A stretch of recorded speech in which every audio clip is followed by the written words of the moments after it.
காலனித்துவ வரலாற்றில் தூசி படிஞ்ச பக்கங்களில் எளிய குடும்பத்தில் இருந்து வந்து போர்க்கலைகளில் தேர்ச்சி பெற்று மன்னர்களையும் பேரரசுகளையும் சவால் செஞ்சு சுதந்திர கனவு காண துணிஞ்ச ஒரு எளிய மனிதனோட சொல்லப்படாத கதை தாங்க இது.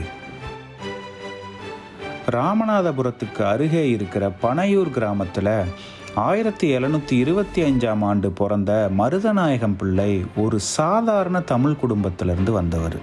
தொடர்ச்சியான போர், பஞ்சம் மற்றும் அரசியல் குழப்பம் நிறைந்த காலத்தில் வளர்ந்த இளம் மருதநாயகம் உள்ளூர் சாம்ராஜ்யங்களுடைய வீழ்ச்சியையும் பிரெஞ்சு மற்றும் பிரிட்டிஷ் போன்ற வெளிநாட்டு சக்திகளுடைய வருகையையும் நேரடியாக பார்த்தவர். இந்த உலகம் வலியவர்களுக்கானதுங்கிறத சின்ன வயசுலேயே ஆழமாக புரிஞ்சுக்கிட்டாரு. வாழ்க்கையை தேடி தன்னோட சொந்த மண்ணை விட்டு வெளியேறி அப்போது பிரெஞ்சு கட்டுப்பாட்டில் இருந்த பாண்டிச்சேரிக்கு போனார். ஒரு பரந்த துறைமுக நகரமான பாண்டிச்சேரியில் வாழும்போது அவர் இஸ்லாத்திற்கு மாறினார். யூசுப் கானுங்கிற பெயர் பெற்றார்.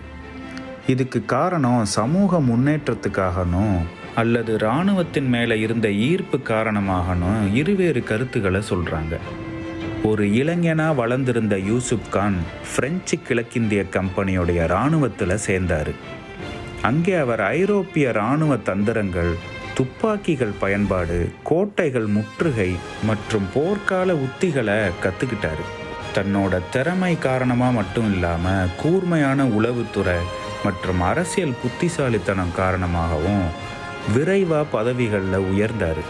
பிரெஞ்சு படையில் ஒரு சிப்பாயும் ஆனார்.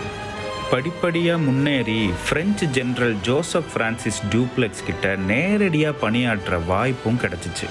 இந்த சமயத்தில் அவர்கிட்ட இராணுவம் மற்றும் நிர்வாக திறன்களை கற்றுக்கிட்டார். யூசுப் கான் பிரெஞ்சு படையில் சேர்ந்த காலகட்டத்தில் இருந்த அரசியல் சூழ்நிலையை புரிஞ்சுக்கிறது ரொம்பவே முக்கியம். 18ஆம் நூற்றாண்டோட முற்பகுதியில் தென்னிந்தியா முழுவதும் கொந்தளிப்பான நிலையில் இருந்துச்சு. நிலைமை நிலையற்றதாக இருந்தது.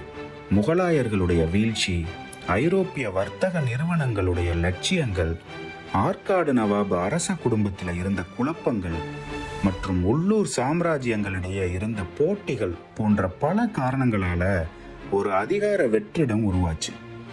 இதை பிரெஞ்சு மற்றும் பிரிட்டிஷ்காரர்கள் இராணுவம் மற்றும் ராஜதந்திர சூழ்ச்சிகள் மூலமாக கைப்பற்ற கடுமையாக போட்டி போட்டாங்க.